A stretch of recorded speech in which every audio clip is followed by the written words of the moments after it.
Hello guys, luto na naman po tayo ulit for dinner. Simpleng sotanghon soup, order ni husband. Ayan po ang aking mga sangkap. Ground beef, siyempre yung sotanghon po. Little bit of ginger, garlic and onion, panggisa po natin sa karne. And then mga paminta, ayan po, quail egg, roasted garlic. Ayan po, pichay po, tsaka yan pang kulay konti. Ayan po, ang order ni Mr. Simple lang po ang pagluto ko. Ayan po, magisa na po tayo. Ayan po, inuna ko po yung ginger para magkalasa matosta. Masarap yung ginger, tapos yung onion.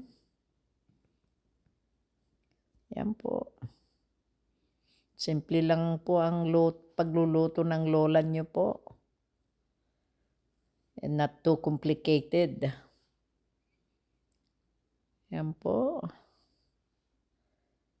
Ayan yung aking garlic na fresh. Ayan po. Konting gisa-gisa dito. Ayan. Kasi po habang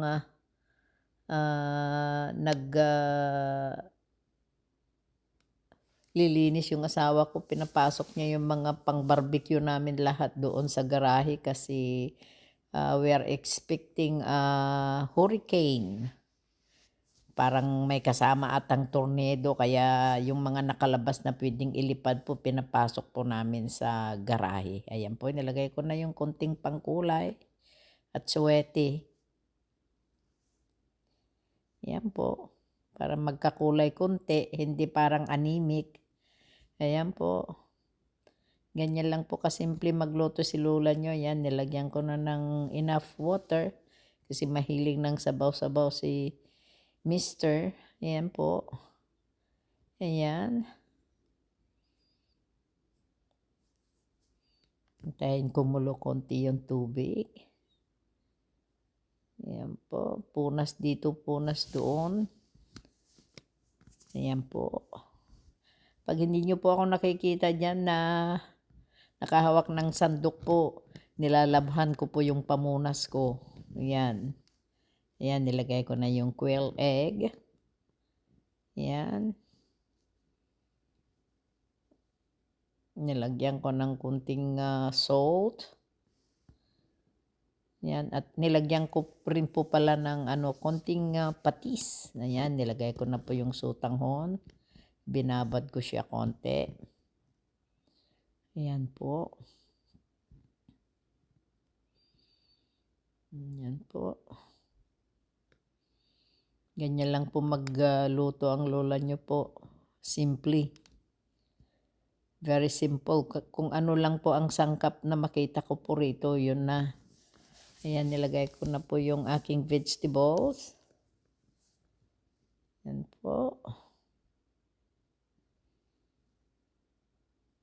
We are expecting heavy rain. Sabi nila hurricane. Category 1 daw. Kaya chinecheck ning husband ang aming mga flashlight, kung anong magkakailanganin. Ayan po, ang pang ko po, konti, pang thicken po ng sauce para hindi masyado siyang yung sobrang masabaw. Para i-thicken, nilagyan ko po siya ng kunting miswa. Ayan po, ayan na po yung finished product with roasted garlic po. Kain na po tayo. Thank you.